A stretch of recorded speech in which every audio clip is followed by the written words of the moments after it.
If there's like one takeaway backswing drill we could use that's the easiest, that everyone has something with them, this really is it. The like main culprit issue would be that the hands get too far away. Yes. And as my hands get too far away, generally, we would see a shaft that gets too far inside. Yeah.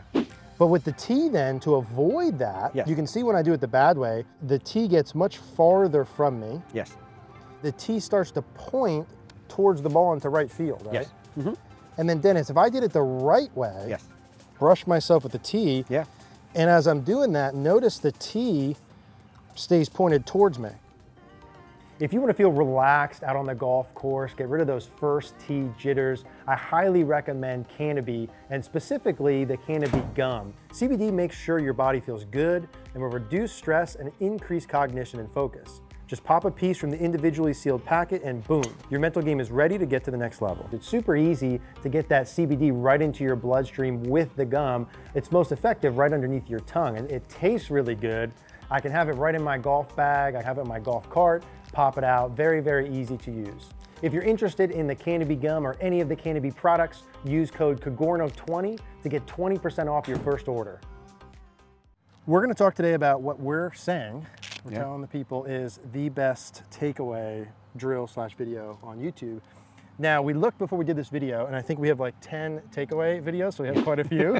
But in today's video, we're gonna do what is really like the OG drill from our channel. And like we were talking about, maybe potentially one that I saw from you originally on YouTube or Instagram like 9 or 10 years ago. That's to be determined. I have to go back and look at that. You have to go back and look, right? But there's one little aid we're gonna use. Simple. And that's a tee. And we're gonna work you guys through this. And I really do think, like YouTube clickbait stuff aside, if there's like one takeaway backswing drill we could use that's the easiest, that everyone has something with them, this really is it. And so Dennis, if you would guide us through here kind of how this thing works. I know I'm starting with this deal in the edge of the grip, right? Yep. So I'm gonna take this tee and put this on the end. And for this to work right, I do need some action here, right? Like I only want the tip. You'd want a little longer tee. And generally speaking, I would use probably more of a plastic tee, less likely to kind of break sometimes. Maybe even bigger than this one. A little bit bigger, yeah. But even if I have this normal, I just have like a normal You're still fine, yeah, it'll still work. It's just gonna be an exaggerated component to it, which is okay. So when I take my setup then, Dennis, I've got this tee in, and we can see from the down the line camera, when I take my setup position and my arms hang more or less straight down, maybe over my toes, right? So when I do that and I put this in the butt of the club, I've got a little bit of distance between the tee and me. Right, threw a rhyme in there for you. So my right thigh and the tee has a little bit of space. True or false? During the backswing takeaway, the swings we see, the like main culprit issue would be that the hands get too far away. And as my hands get too far away, generally, we would see a shaft that gets too far inside. That'd be like the main thing, right?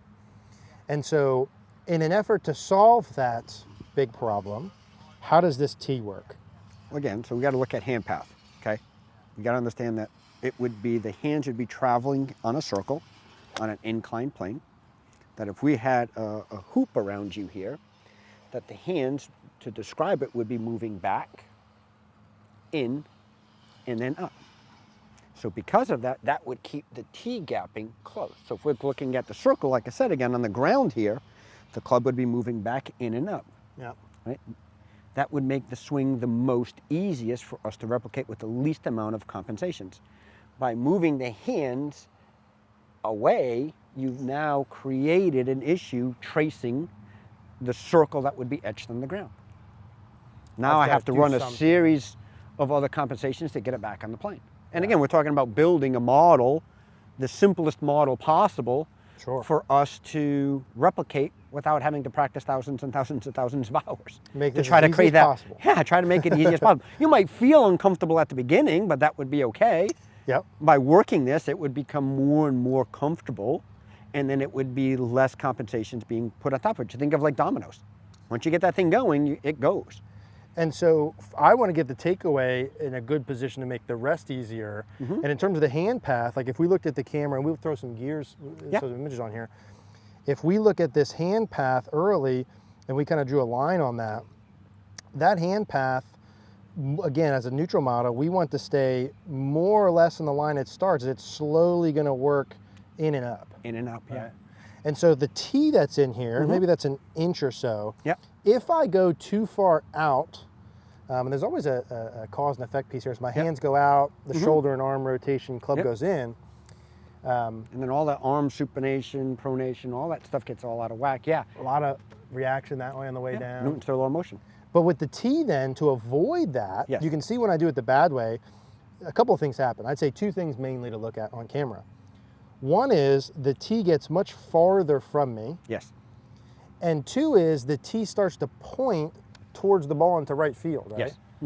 And then Dennis, if I did it the right way, and as an exaggeration maybe for the drill.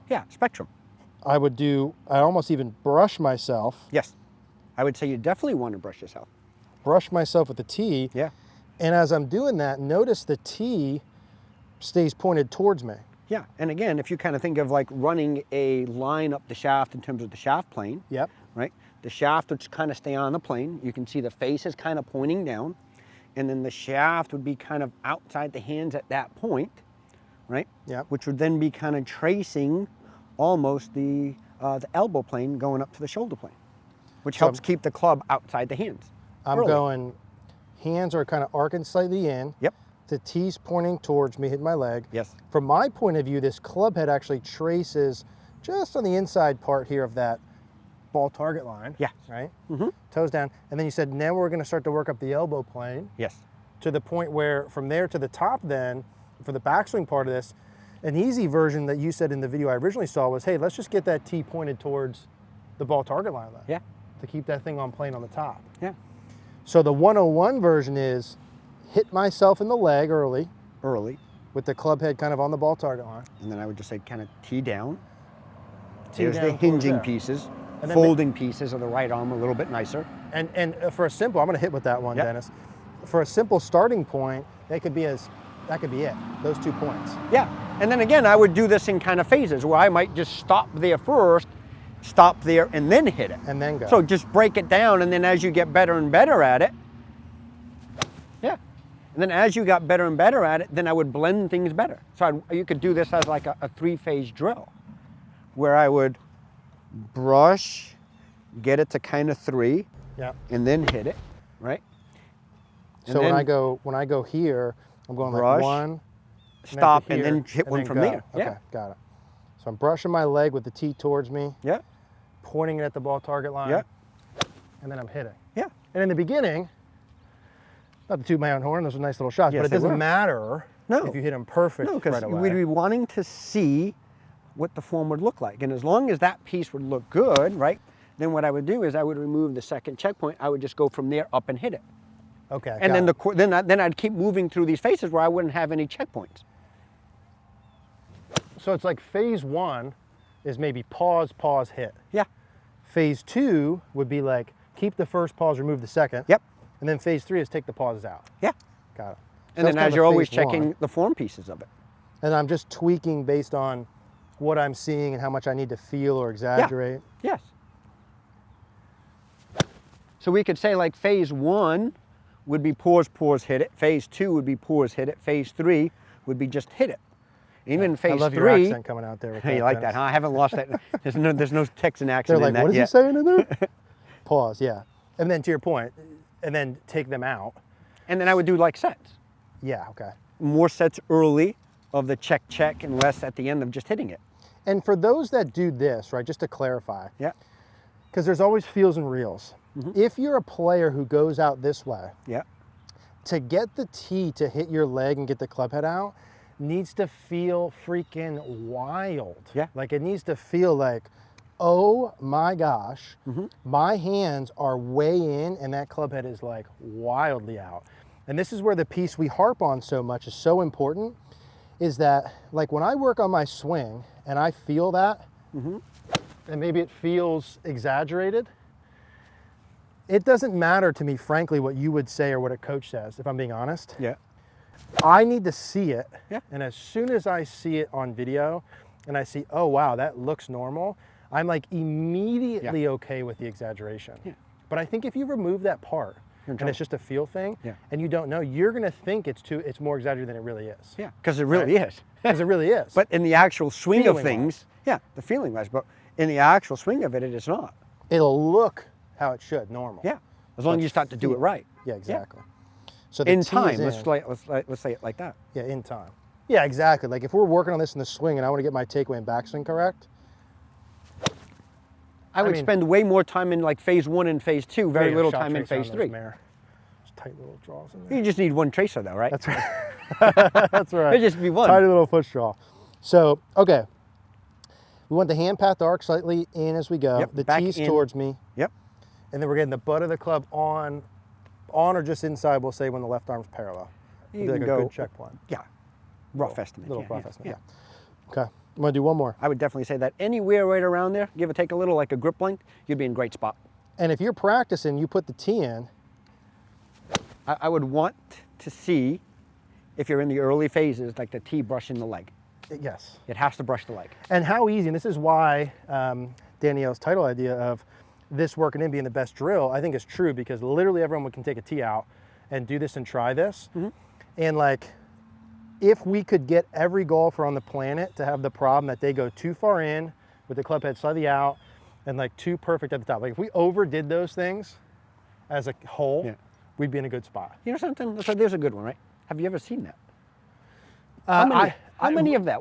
How many people have come to you with that problem versus the one that is hands way out? 99.9% too far the other way. Exactly. 99.9%. That's true. Well said, Dennis. So I like that. I want to keep that at that simple version because I think that's really, really awesome. I think maybe this is like our second biggest YouTube video ever, the original one. And I think maybe I stole it from Dennis. So thank you for no problem that for the video. idea, right?